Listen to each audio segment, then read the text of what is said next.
বিসমিল্লাহিৰ ৰহমানিৰ ৰহিম। ইন্নামা হাৰৰামা আলাইকুমুল মাইতাতা ওয়াদ-দামা ওয়া লাহমাল খিনজিৰ।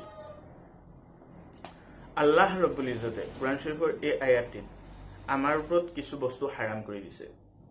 তাৰ মাজত এটা ময়িত, মুৰ্দাৰ বস্তু, মুৰ্দাৰ জানোৱাৰ।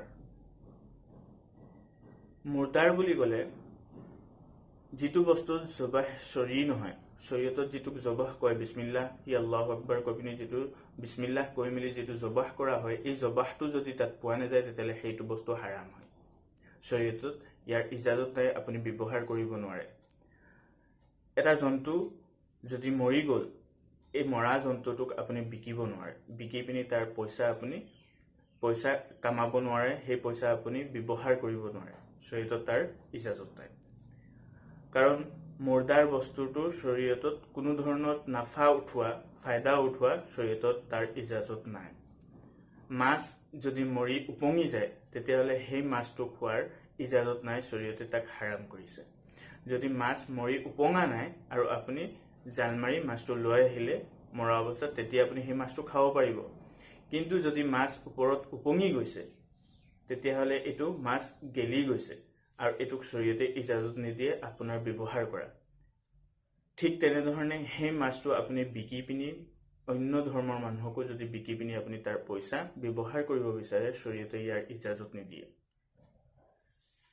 কিছুমান মানুহে দেখা যায় যে কিছুমান জন্তু মৰাৰ পাছত অন্য ধৰ্মৰ মানুহক বিকি পিনি তাৰ পইচা দি ফায়দা উঠায়। শৰীয়তে ইয়াৰ বিলকুল ইজাজত নিদিয়ে। ওয়াদ-দামা, এই দম সে মুৰাদ হ'ল শৰীয়তত যেন দমে মছফুহ, আৰবী শব্দ হয় বৈ যোৱা খুন, বৈ যোৱা তেজ। বৈ যোৱা তেজ যদি মানুহে গোটাই বেলেগক বিকি দিয়ে, অন্য ধৰ্মৰ মানুহক বিকি দিয়ে, শৰীয়তে ইয়াৰ ইজাজত নিদিয়ে। শৰীয়তে ইয়াৰ পইচাটো ব্যৱহাৰ কৰাৰ শৰীয়তে ইজাজত নিদিয়ে। বহুতে দেখা যায় যেন আপোনাৰ কিবা গামলা চামলা এটাত তেজখিনি জমা কৰি পিনি অন্য ধৰ্মৰ মানুহক বিকি দিয়ে আৰু সেই বিকা পইচা দি নিজে ব্যৱহাৰত আনে। সেই পইচাটো নিজৰ ব্যৱহাৰত আনে। শৰীয়তে ইয়াৰ ইজাজত নিদিয়ে, কাৰণ তেজ যিটো বস্তু আপুনি নিজে খাব নোৱাৰে সেইটো মাল নহয়, আৰু শৰীয়তত তাক বিকি পিনি আপুনি সেই পইচাটো ইউজ কৰা, ব্যৱহাৰ কৰা, কোনো ধৰণৰ ফায়দা উঠোৱা শৰীয়তে তাৰ ইজাজত নিদিয়ে। ওয়া লাহমাল খিনজিৰ, আৰু চোৰৰ গোস্ত আল্লাহ ৰব্বুল ইজ্জতে আমাৰ ওপৰত হাৰাম কৰিছে। কিছু সংখ্যক মানুহে দেখা যায় যে আজিকালি গাহৰি ভাড়া মাৰে, শৰীয়তে ইয়াৰ ইজাজত নিদিয়ে, শৰীয়তে ইয়াক নাজাইজ বুলি কৈছে। যিটো বস্তু শৰীয়তে আমাৰ ওপৰত হাৰাম কৰিছে সেই বস্তুটোৰ যিকোনো প্ৰকাৰে আমি ফায়দা উঠোৱাটো শৰীয়তত জাইজ নাই। কিছুমান মানুহে গাড়ী দি মদৰ ভাড়াও মাৰে, শৰীয়তে ইয়াৰ ইজাজত নিদিয়ে, কাৰণ যিবোৰ বস্তু আমাৰ ওপৰত হাৰাম হয় সেইবোৰ বস্তুৰ পৰা আমি চব বাচিব লাগে। এতিয়া মই মাছৰ কথা কওঁতে আৰু এটা মাছলা আপোনালোকক কৈ দিওঁ যে কিছু সংখ্যক মানুহে মাছ বুলিলে কুচিয়াও খায়, শৰীয়তে ইয়াৰো ইজাজত নিদিয়ে, এইটো বিলকুল হাৰাম হয়। কোনোবাই কয় 4 আঙুলি 9 আঙুলি পেলাই পিনি খাব কৈছে, এইটো খোৱাটো শৰীয়তত ইজাজত নাই। আৰু এটা ইম্পৰ্টেণ্ট মাছলা মই ক'ব বিচাৰিছোঁ যে কিছু সংখ্যক মানুহে, বা আমিও সৰুৰ পৰা খাই আহিছোঁ, যে মানুহে মিছা মাছ খায়।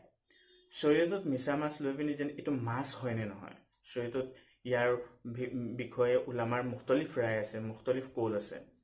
কিন্তু আকচৰ উলামা বা কিছু সংখ্যক আলিম উলামাই, আগৰ আলিম উলামাসকলে কিছুমানে ইয়াক মাছত মনা নাই, মাছ বুলি ইয়াক লোৱা নাই, মাছ বুলি কোৱা নাই, এইটো এটা পৰুৱা বুলি, পোক বুলি আখ্যা দিছে।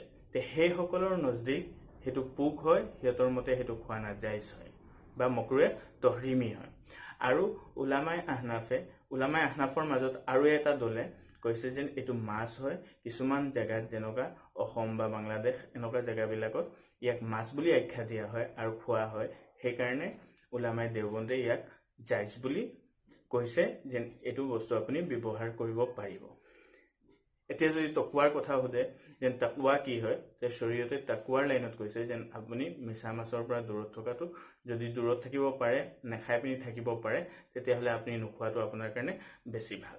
শৰীয়তত ইয়াৰ গুঞ্জাইছ আছে যেন আপুনি খাবও পাৰে, কিন্তু নোখোৱাটো ও বেছি ভাল, কাৰণ বহুত সংখ্যক আলিম উলামাৰ নজদিক এইটো মাছ নহয়। যেহেতু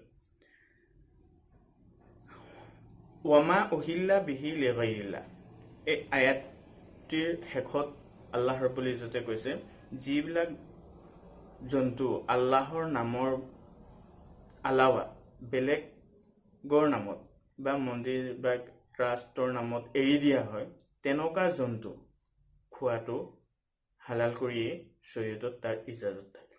ইজাজত নাই, জাইজ নহ'ব, কাৰণ এইটো গৈৰুল্লাৰ নামত এৰি দিয়া হৈছে, আল্লাহৰ আলাৱা বেলেগৰ নামত তাক এৰি দিয়া হৈছে। ইনশাআল্লাহ আমি আমল কৰাৰ চেষ্টা কৰিম, যিখিনি শিকোঁ ইনশাআল্লাহ আমি বেলেগৰ লগতো শ্বেয়াৰ কৰাৰ চেষ্টা কৰিম।